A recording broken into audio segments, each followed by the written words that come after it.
Assalamualaikum warahmatullahi wabarakatuh. Perkenalkan, saya Amrina Rosada, NIM 1221077. Kelompok saya akan membahas mengenai modul kelima tentang hak asasi manusia dan rule of law. Untuk teman-teman, silakan dicermati. Terima kasih. Dan saya Devinta Anggun Cantika, NIM 1221070.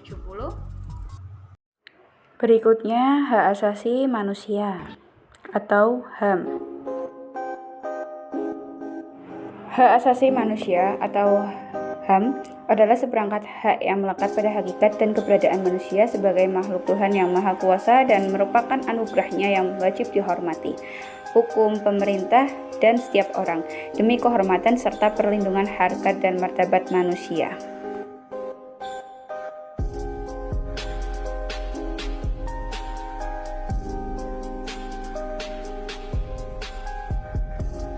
Pengelompokan hak asasi manusia atau yang disebut juga biasanya HAM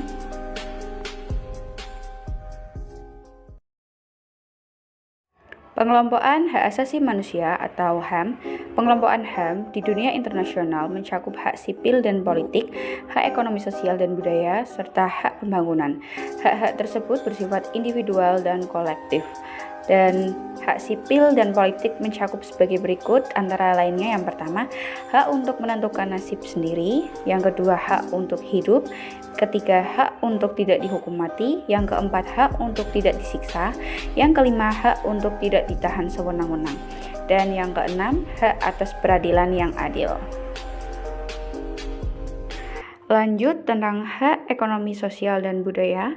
Hak ekonomi sosial dan budaya antara lainnya sebagai berikut. Yang pertama, hak untuk bekerja, yang kedua hak untuk mendapat upah yang adil, dan yang ketiga hak untuk cuti, yang keempat hak atas makanan, dan yang kelima hak atas perumahan, keenam hak atas kesehatan, dan ketujuh hak atas pendidikan. Dari ketujuh hak tersebut itu bisa kita dapatkan dan wajib kita dapatkan dalam lingkungan pekerjaan lebih tepatnya ya.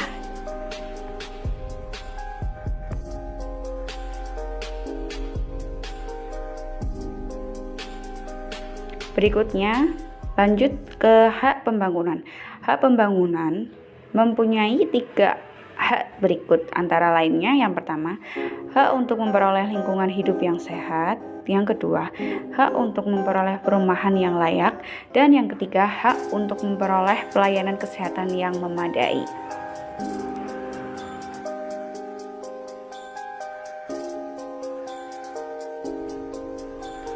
Adapun menurut Undang-Undang Nomor 39 Tahun 1999 tentang Hak Asasi Manusia, HAM dikelompokkan sebagai berikut. Yang pertama, hak untuk hidup. Hak untuk hidup, 65 setiap orang berhak untuk hidup, mempertahankan hidup, meninggikan taraf kehidupannya, hidup tentram, aman, damai, bahagia, sejahtera lahir dan batin, serta memperoleh lingkungan hidup yang baik dan sehat. Yang kedua, hak berkeluarga. Dan melanjutkan keturunan, setiap orang berhak untuk membentuk keluarga dan melanjutkan keturunan melalui perkawinan yang sah atas kehendak yang bebas. Yang ketiga, hak mengembangkan diri, setiap orang berhak untuk memperjuangkan baik pengembangan dirinya, baik secara pribadi maupun kolektif, untuk membangun masyarakat, bangsa, dan negaranya.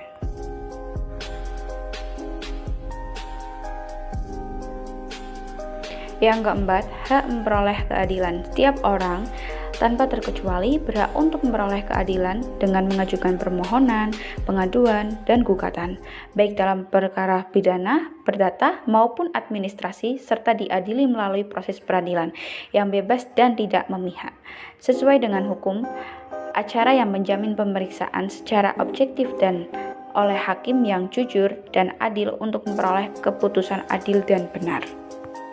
Yang kelima, hak atas kebebasan pribadi. Setiap orang bebas untuk memilih dan mempunyai keyakinan politik, mengeluarkan pendapat di muka umum, dan memeluk agama masing-masing. Dan yang keenam, hak atas rasa aman.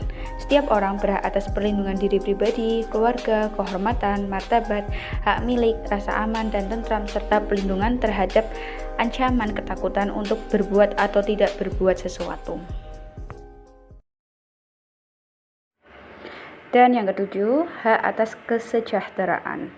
Setiap orang berhak mempunyai milik bagi sendiri maupun bersama-sama dengan orang lain demi pengembangan dirinya, bangsa dan masyarakat dengan cara tidak melanggar hukum serta mendapatkan jaminan sosial yang dibutuhkan. Berhak atas pekerjaan, kehidupan yang layak, dan berhak mendirikan serikat pekerja demi melindungi dan memperjuangkan kehidupannya. Dan yang kedelapan, hak turut serta dalam pemerintahan.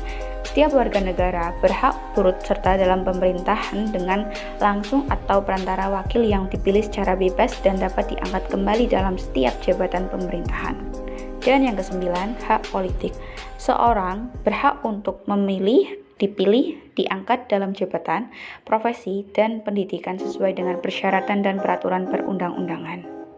Yang ke-10, hak anak. Setiap anak berhak atas perlindungan oleh orang tua, keluarga, masyarakat, dan negara serta memperoleh pendidikan pengajaran dalam rangka pengembangan diri.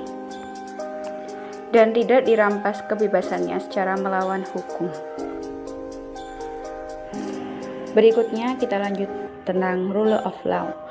Pengertian rule of law, Sekretaris Jenderal mendefinisikan rule of law sebagai prinsip tata pemerintahan di mana semua orang, lembaga dan badan, publik dan swasta, termasuk negara itu sendiri, bertanggung jawab kepada hukum yang diberlakukan secara umum, sama-sama ditegakkan dan independen, diadili, dan yang konsisten dengan norma dan standar hak asasi manusia internasional. Hal ini membutuhkan juga langkah-langkah untuk memastikan kepatuhan terhadap prinsip-prinsip supremasi hukum, persamaan di depan hukum, pertanggungjawaban hukum, keadilan dan penerapan hukum, pemisahan kekuasaan, partisipasi dalam pengambilan keputusan, kepastian hukum, menghindari kesewenang-wenangan, dan transparansi prosedural dan hukum. Adapun institusi-institusi yang terkait dengan rule of law, momentum politik tahun 1998 yang seringkali disebut reformasi melahirkan institusi-institusi baru di dalam sistem hukum. Mahkamah Konstitusi dan Komisi Yudisial dibentuk berdasarkan amanah amandemen konstitusional, sedangkan Komisi Pemberantasan Korupsi 2002, Komisi Nasional Hak Asasi Manusia yang diperkuat dibentuk tahun 1993, kemudian diberikan dasar hukum yang baru yang memperkuat posisinya pada tahun 1999, dan Lembaga Perlindungan Saksi dan Korban 2008, kesemuanya dibentuk berdasarkan undang-undang yang disahkan pasca reformasi. Berdasarkan pengelompokan tersebut, secara garis besar HAM di Indonesia dapat dikelompokkan menjadi sebagai berikut. Yang pertama, hak asasi pribadi atau yang bisa disebut personal rights. Yang kedua, hak asasi ekonomi atau property rights. Yang ketiga, hak asasi untuk mendapatkan perlakuan yang sama dalam hukum dan pemerintahan atau rights of legal equality. Dan yang keempat, hak asasi politik atau political rights. Yang kelima, hak asasi sosial dan budayaan atau social and cultural rights. Yang ketujuh, hak asasi untuk mendapatkan perlakuan tata cara perlindungan hukum.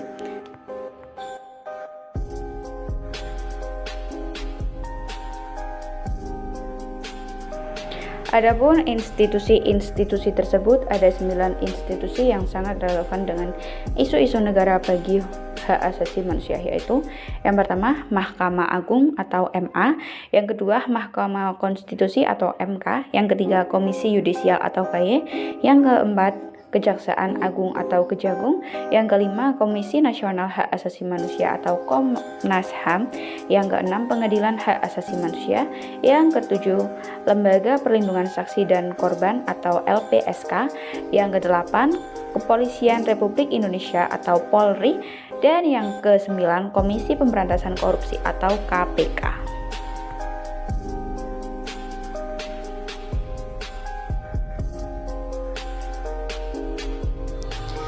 A. Mahkamah Agung merupakan pengadilan tertinggi dalam sistem yudisial Indonesia. Di bawah Mahkamah Agung terdapat 4 cabang badan peradilan. 1. Peradilan Jurisdiksi Umum yang memiliki jurisdiksi atas kasus-kasus pidana dan perdata. 2. Peradilan Agama atau untuk hukum keluarga Islam. 3. Peradilan Tata Negara. 4. Peradilan Militer. Di bawah Mahkamah Agung terdapat pengadilan negeri di tingkat kotamadya atau kabupaten, dan pengadilan tinggi 1 di tingkat provinsi. Masing-masing cabang badan peradilan memiliki pengadilan tinggi. Undang-Undang Nomor 4 Tahun 2004 tentang Kekuasaan Kehakiman menetapkan ketentuan-ketentuan dasar menyangkut pengadilan-pengadilan tingkat rendah. Mahkamah Agung merupakan pengadilan banding terakhir atau kasasi.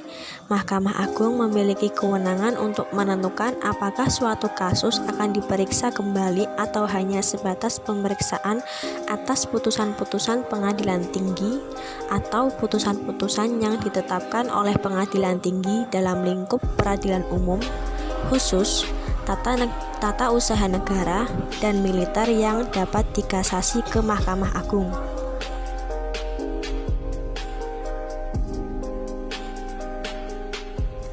B. Mahkamah Konstitusi atau MK merupakan produk reformasi.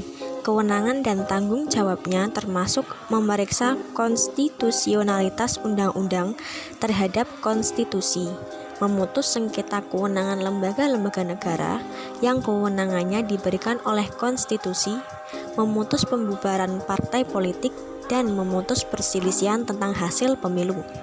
Mahkamah Konstitusi juga berwenang memberhentikan presiden dan wakil presiden. Mahkamah Konstitusi terdiri dari 9 orang hakim. 3 dari 9 hakim dipilih oleh pemerintah, 3 dipilih oleh DPR, dan 3 lainnya dipilih oleh Mahkamah Agung.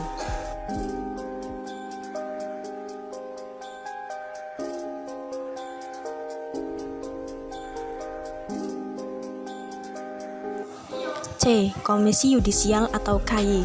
Komisi Yudisial berwenang untuk mengajukan calon-calon hakim Mahkamah Agung dan memiliki kewenangan lebih lanjut untuk menjaga dan menjamin kehormatan, martabat, dan perilaku para hakim. Konstitusional ini diatur lebih lanjut dalam Undang-Undang Nomor 22 Tahun 2004 tentang Komisi Yudisial yang menetapkan rincian mengenai bagaimana Komisi Yudisial mengajukan calon-calon hakim Mahkamah Agung dan Mahkamah Konstitusi. Namun, ketentuan-ketentuan mengenai mekanisme pengawasan tersebut telah diputus tidak konstitusional oleh Mahkamah Konstitusi pada tanggal 16 Agustus 2006 atas dasar bahwa ketentuan-ketentuan tersebut tidak diatur dengan jelas sehingga memungkinkan terjadinya ketidakpastian. Terdapat 7 komisioner Komisi Yudisial dan dipilih oleh Presiden dan DPR. D. Kejaksaan Agung. Kejaksaan Agung memiliki fungsi melakukan penuntutan atas nama negara dan melaksanakan perintah dan putusan akhir pengadilan yang mengikat. Kejaksaan Agung bertugas untuk 1. Mengamankan kebijakan tentang pelaksanaan undang-undang. 2. Pengawasan distribusi barang-barang cetakan. 3. Pengawasan keyakinan beragama yang mungkin berbahaya bagi negara dan masyarakat. 4. Pencegahan penyalahgunaan agama. Kejaksaan Agung memiliki unit intelijen kendati yang tugas utamanya adalah melakukan penuntutan. Dasar hukum Kejaksaan Agung adalah Undang-Undang Nomor 16 Tahun 2004 tentang Kejaksaan Agung. Undang-undang ini merupakan undang-undang pasca reformasi. Kejaksaan Agung diangkat oleh Presiden dan merupakan anggota kabinet.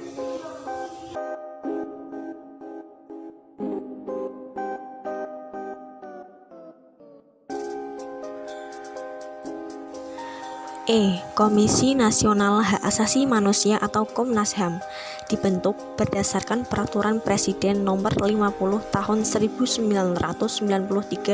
dan diletakkan di bawah Presiden. Tugas Komnas HAM adalah 1. Melakukan riset, 2. Pengawasan, 3. Pendidikan publik, 4. Mediasi kasus terkait HAM. Komnas HAM menyediakan konsultasi, negosiasi, mediasi, rekonsiliasi, dan dapat merekomendasikan para pihak untuk pergi ke pengadilan. Peran utama Komnas HAM adalah mendidik pemerintah dan publik mengenai hak asasi manusia, membentuk jaringan para pembela hak asasi manusia, dan menerima pengaduan tentang pelanggaran hak asasi manusia. Undang-Undang Hak Asasi Manusia tahun 1999 menetapkan bahwa 35 komisioner yang didominasikan oleh Komnas HAM untuk kemudian dipilih oleh DPR untuk maksimum 2 kali masa jabatan masing-masing 5 tahun. F. Pengadilan HAM dibentuk tahun 2000 berdasarkan Undang-Undang Nomor 26 Tahun 2000. Pengadilan Hak Asasi Manusia berada di bawah jurisdiksi Pengadilan Umum, mengadili pelanggaran berat HAM yang mencakup genosida dan kejahatan kemanusiaan. Ciri pengadilan khusus ini adalah jumlah hakim. Kasus-kasus diperiksa 5 hakim, 3 diantaranya adalah hakim ad hoc, 12 hakim ad hoc yang dipilih oleh Mahkamah Agung untuk maksimum 2 kali masa jabatan masing-masing 5 tahun. F. Lembaga Perlindungan Saksi dan Korban atau LPSK. Lembaga Perlindungan Saksi dan Korban atau LPSK dibentuk berdasarkan Undang-Undang Nomor 13 Tahun 2006 tentang Lembaga Perlindungan Saksi dan Korban dan mulai berfungsi pada tahun 2008. Terdapat 7 orang anggota LPSK yang dipilih oleh DPR berdasarkan calon-calon yang dinominasikan oleh Presiden.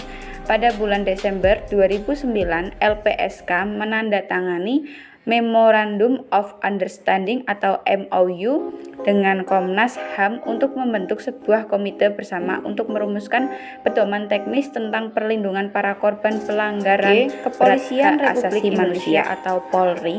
Kepolisian Republik Indonesia atau Polri diatur oleh Undang-Undang Nomor 2 Tahun 2002 tentang Kepolisian Republik Indonesia. Tugas pokok Polri adalah melakukan penyidikan berdasarkan KUHP dan undang-undang pidana lainnya. Kepala Polri atau Kapolri dipilih oleh Presiden dengan persetujuan DPR dan bertanggung jawab secara langsung kepada Presiden. Struktur Polri mencerminkan struktur pemerintahan administratif. Polri memiliki perwakilan di tingkat provinsi, yakni Kepolisian Daerah atau Polda dengan seorang Kapolda. Setiap Polda memiliki kewenangan untuk menyusun perwakilan di tingkat subprovinsi sesuai dengan kebutuhan daerah pada umumnya. Kantor-kantor kepolisian berlokasi di tingkat kabupaten atau kota madya. Kepolisian resort atau Polres, dan di tingkat kecamatan atau yang disebut kepolisian sektor atau Polsek.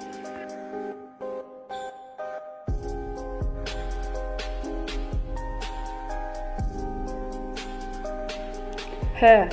Komisi Pemberantasan Korupsi atau KPK.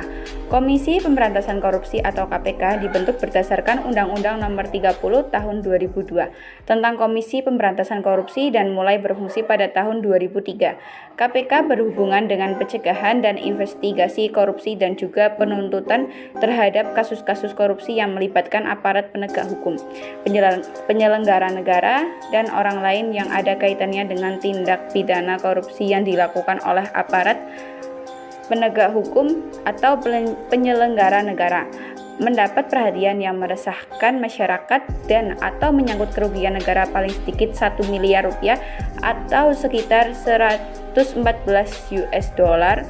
KPK memiliki 5 orang komisioner yang dipilih oleh DPR berdasarkan calon-calon yang dinominasikan oleh Presiden. Kasus-kasus dari KPK diajukan hanya ke Pengadilan Khusus Anti Korupsi yang juga didirikan berdasarkan undang-undang yang sama. Pengadilan khusus tersebut memiliki 5 orang hakim, 3 orang diantaranya adalah hakim ad hoc. Hakim-hakim ad hoc tersebut dipilih oleh sebuah komite pemilihan khusus di bawah MA.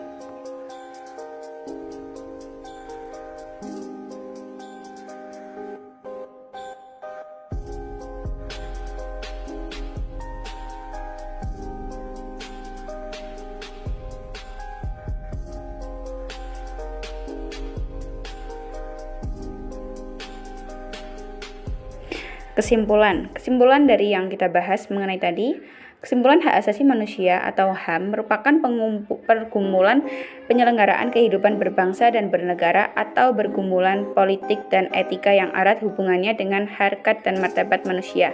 Tidak saja sebagai fenomena filosofis sosial, tetapi juga fenomena yuridis konstitusional. Kemudian kesimpulan dari rule of law sebagai Suatu legalisme yang membuat wawasan sosial, gagasan tentang hubungan antara manusia, masyarakat, dan negara harus ditegakkan secara adil juga memihak pada keadilan. Prinsip-prinsip rule of law secara formal terterap dalam pembukaan UUD 1945.